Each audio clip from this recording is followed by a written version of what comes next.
อนๆด้วยนะครับพี่น้องร้านหนูทางเลยวันนี้เรามีมาม่าเกาหลีสูตรเย็นทุกคนสุดยอดที่สุดเลยเดี๋ยวแป๊บหนึ่งนะเดี๋ยวผมมา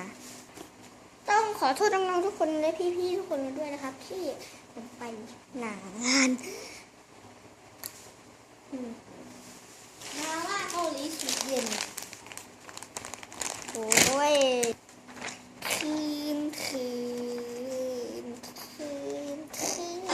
ในนี้ผมจะอ่านให้ฟังครับมิสเตอร์ชอยเล็ตวงเล็บสตังสมอลวงเล็บ vs มาม่าเกาหลีสูตรเย็น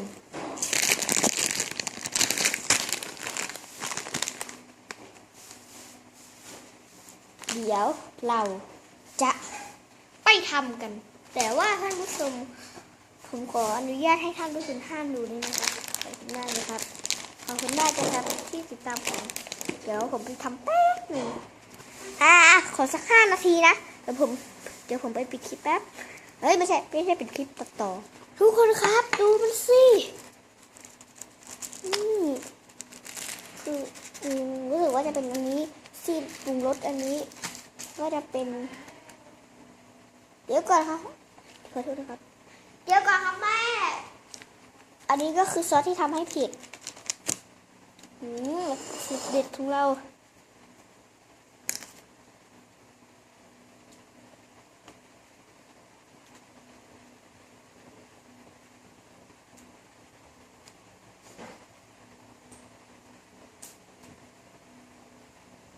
ขอโทษนะครับ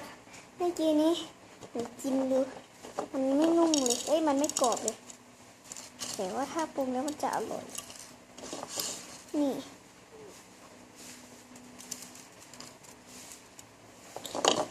เดี๋ยวผมขอไปทำก่อนนะบ๊ายบายขอ5 นาทีนะนี่มันชอบครับเดี๋ยวเราไปดูมาม่าสูตรเย็นของเรากันนะครับนี่อันนี้ปลานี่ไม่เกี่ยวทุกคนไม่ชนหรอก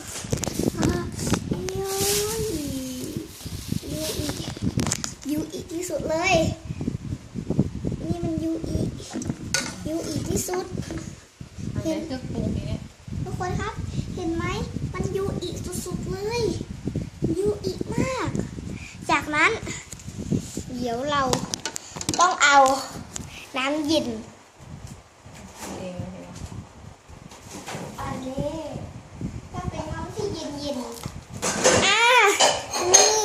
ตาออร่าจะเล่นน้ำจากธรรมชาติเลยทีเดียวแล้วเราต้องใส่นับไป5 วิแล้วนับไป5 วิ1 2 3 4 5นี่แล้วเราก็ต้องทีออกนะครับแล้วเราก็ต้องทีออกอีกทีนะโอเคครับทีออกเลยครับคุณแม่ผมจะเป็นคนช่วยผมเพราะว่าผมกินเองไม่เป็นโอเคครับจากนั้นก็ต้องเอาใส่จานนี่ใส่เลยแล้วเราก็จะได้มาเป็นแบบนี้โอเคมาเดี๋ยวเราไปต่อกันเลยนะครับ เราก็ต้องเอาช้อนกับซ่อมด้วยช้อนกับซ่อมโอเคแล้วเราก็เดินไปที่เรามาแล้วจากนั้นเราก็มาที่เรามาแล้วตั้งแต่แรกเรียบร้อยโอเคจำได้ไหมสูตรที่เครื่องปรุงเนี่ยจำได้ไหมที่ผมบอกไปตักอันนี้ขึ้นหน่อยแล้วเราก็ต้องแบบท้าทายชีวิตของตัวเองเดี๋ยวผมต้องไปเอาน้ำมาก่อนแป๊บนึงเดี๋ยวแป๊บนึงนะ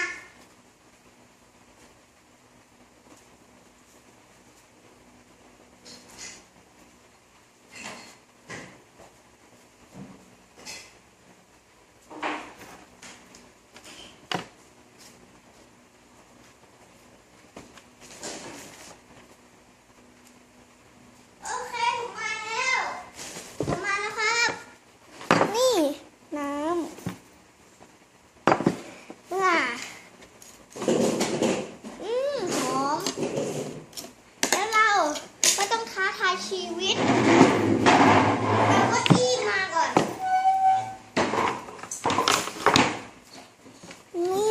ทายชีวิตสุดๆเลย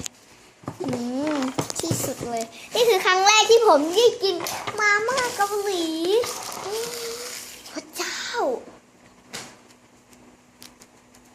เดี๋ยว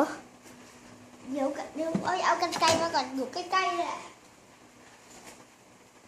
โอเคผมมาแล้วตัดกันนะ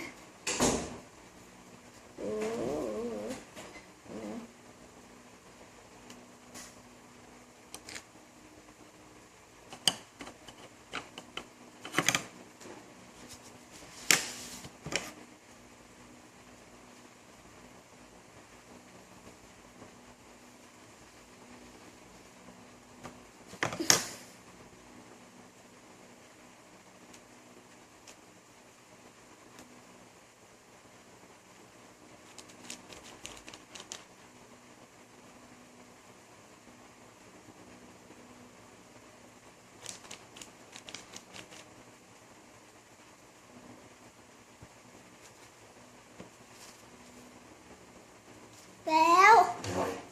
เดี๋ยวก่อนนะเดี๋ยวผมต้องใส่อันนี้ก่อนมันคืออะไรไม่รู้แหละผมคิดว่ามันจะไม่เปื้อนนะ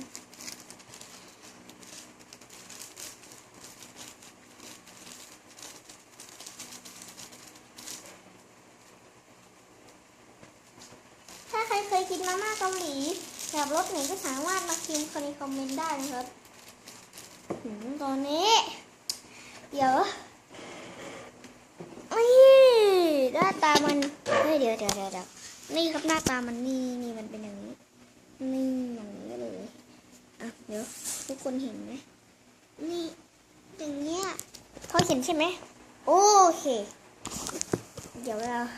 จะมากินเราต้องคนก่อนไม่ใช่เหรอใช่คนก่อนคนเราต้องคนไปเรื่อยๆจนกว่าแม่ครับตอนนี้ท้าทายชีวิตอะไรขนาดนี้ผมอยากรู้จังเลยนะครับว่ามันจะเผ็ดแค่ไหนคนมาให้ทั่วและนี่คือการกินมาม่าเกาหลีแบบสูตรเผ็ดครั้งแรกกล้ากินแค่ดมกลิ่นก็เผ็ดเลย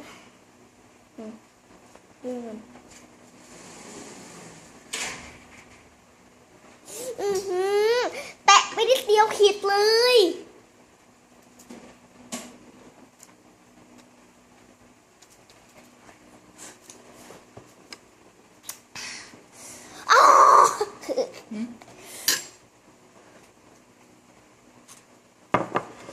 มันจะเผ็ดจี๊ดจ๊าดเลยขนาดนี้เผ็ดไหม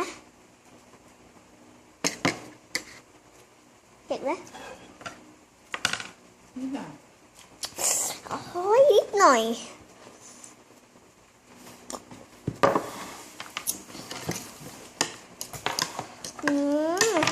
วิดีโอนี้ถ้าใครชอบอย่าลืมกดไลค์นะครับ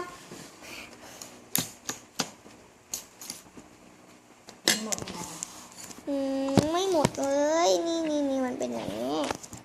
นี่หน้าตานี่ว่ากันเด็กเนี่ยหน้าตามัน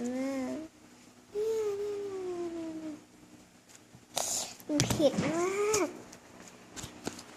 สามารถซื้อได้หลายๆแห่งอย่างเช่นว้ายอยากบอกเลยความจริงมันมีสีแดงด้วยนะครับเป็นรสเผ็ดกว่านี้นะเป็นนี่เผ็ดมากเผ็ดแบบโคตรจี๊ดจ๊าดเลยเผ็ดจริงเลยครับเผ็ดมากโอเคเฮ้ยเผ็ดจังเลยถ้าใครซื้อมากินไม่หมดเลยถ้ากินไม่หมดระวังไม่ด่า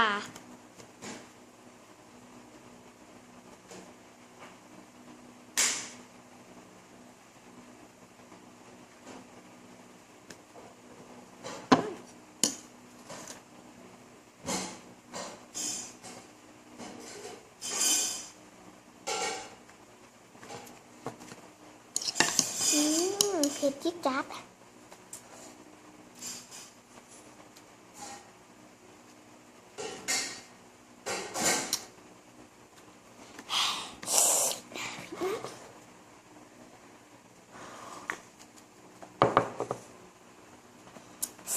โอ้ยแม่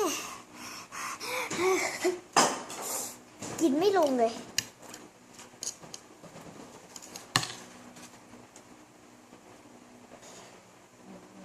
ให้พ่อกินแทนได้ไหม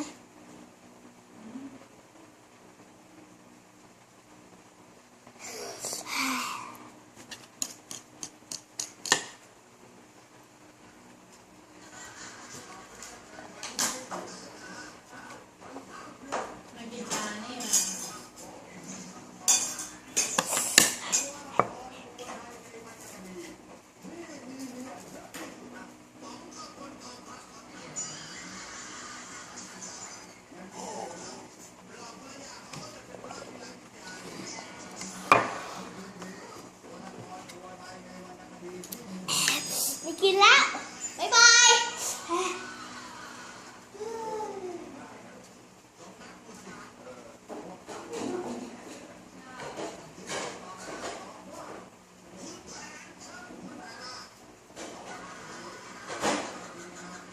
้คะแนน6 คะแนนให้6 คะแนนเยี่ยม6 คะแนนให้จัดไปเลยคลิปนี้ถ้าใครชอบก็อย่าลืมกดไลค์กดแชร์และกด Subscribe ด้วยนะครับโอเคอย่าลืมกดไลค์กดแชร์กด Subscribe บายบายลาก่อนนะคะเพื่อนๆเดี๋ยวค่อยเจอกันในคลิปหน้านะคะบ๊ายบาย